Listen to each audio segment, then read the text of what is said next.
Et si je vous disais que le secret du succès, eh bien ce n'est pas du tout ce qu'on imagine. On pense souvent aux grands exploits, aux moments décisifs, mais la vérité, elle se cache ailleurs. Elle est dans les centaines de toutes petites décisions qu'on prend chaque jour sans même y penser. Aujourd'hui, on va justement décortiquer ça. Comment des choix qui semblent minuscules, et bien répétés encore et encore, finissent par créer une différence absolument radicale dans une vie. C'est la question classique, n'est-ce pas?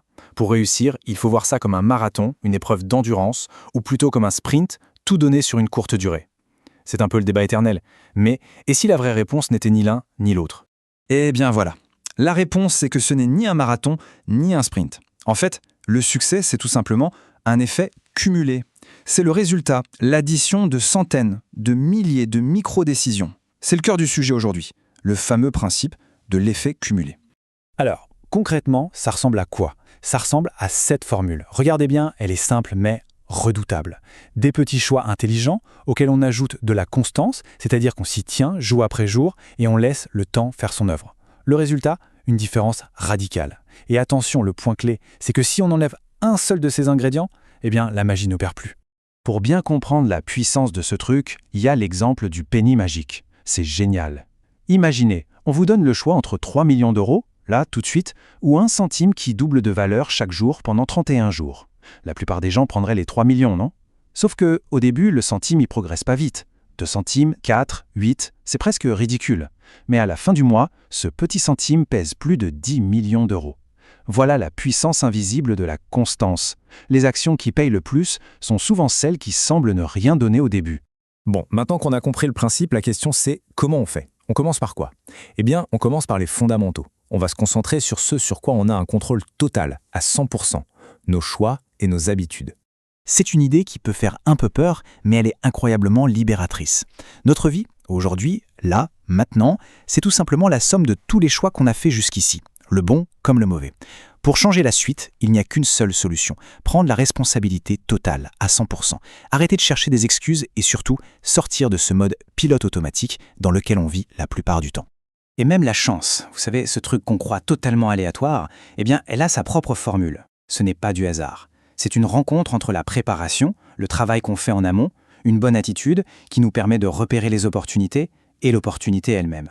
Mais tout ça ne sert à rien sans la dernière étape, l'action. C'est le fait de saisir l'opportunité qui transforme le tout en chance. Autrement dit, la chance, ça se provoque. Alors là, attention, ce chiffre est juste dingue. 95%. Ça veut dire que 95% de ce qu'on fait chaque jour, nos actions, nos réactions, c'est piloté par nos habitudes. On ne réfléchit même pas, on agit en mode automatique. Ça veut dire quoi? Ça veut dire que si on veut changer sa vie, on n'a pas le choix. Il faut s'attaquer à ces 95%. C'est là que tout se joue. Le reste, les 5% d'actions conscientes, c'est presque anecdotique à côté. Ok, mais alors, comment on fait pour gérer ses habitudes? C'est une question de stratégie. Il faut devenir un peu l'architecte de son environnement. L'idée est simple. Pour les bonnes habitudes, on se facilite la vie au maximum. On rend le truc super simple, super évident. Par exemple, préparer ses affaires de sport la veille. À l'inverse, pour les mauvaises habitudes, on fait tout le contraire. On ajoute des obstacles, on les cache, on les rend le plus compliqué possible. Mais attention, il y a un piège. On pense souvent qu'il suffit d'avoir de la volonté. Sauf que la volonté, c'est comme une batterie de téléphone, elle se vide. Pour tenir sur la durée, pour affronter les jours difficiles, il faut un moteur beaucoup plus puissant. Une raison profonde, émotionnelle. C'est ce qu'on appelle le pourquoi. C'est ce qui vous fait lever le matin. C'est ça le vrai carburant du changement. D'accord. Une fois que les fondamentaux sont en place, les choix conscients, les bonnes habitudes, on entre dans une nouvelle phase. C'est le moment de construire une force irrésistible. On va parler de l'élan, du fameux momentum. C'est là que les choses commencent vraiment à devenir intéressantes, quand on sent que la machine prend de la vitesse. C'est un peu comme la loi de l'inertie en physique, vous savez, celle de Newton. Pour faire bouger un rocher, il faut une énergie colossale au début. C'est l'étape la plus difficile. Mais une fois qu'il roule, eh bien, il suffit de petites poussées pour qu'il continue. C'est exactement la même chose pour nous. Le plus dur, c'est de démarrer. Après, l'élan fait une grande partie du travail. Et il faut savoir qu'on est constamment sous l'influence de 3 grandes forces, souvent sans même s'en rendre compte. La première, c'est ce qu'on laisse entrer dans notre esprit, les infos, les réseaux sociaux, les livres, tout ce qu'on consomme. La deuxième, ce sont nos associations, les gens qu'on fréquente. Et la troisième, c'est notre environnement, le lieu où on vit, où on travaille. Gérer ces 3 forces, c'est absolument crucial. Alors ça, c'est une des idées les plus puissantes et, disons-le, les plus confrontantes. On est la moyenne des 5 personnes avec qui on passe le plus de temps. c'est mathématique. Leur niveau d'ambition, leur santé, leurs revenus, leur état d'esprit, tout ça déteint sur nous, qu'on le veuille ou non. Rien que de réaliser ça, c'est un levier de changement absolument phénoménal. Alors comment on fait pour construire et surtout pour protéger cet élan, ce grand momentum comme l'appelle l'auteur Darren Hardy? La réponse tient en un mot, la régularité. C'est le moteur. Rien ne tue plus vite le momentum que de casser la chaîne, de manquer un jour, puis deux. Les rituels quotidiens, surtout ceux du matin et du soir, agissent comme des gardes du corps pour protéger cet élan si précieux. Ok, on a posé les fondations, on a créé un élan, et maintenant on passe à la vitesse supérieure. C'est la phase d'accélération. C'est le moment où on ne cherche plus seulement à avancer, mais à multiplier les résultats de manière exponentielle. C'est là que la courbe s'envole. Et pour ça, il y a un concept essentiel, les moments de vérité.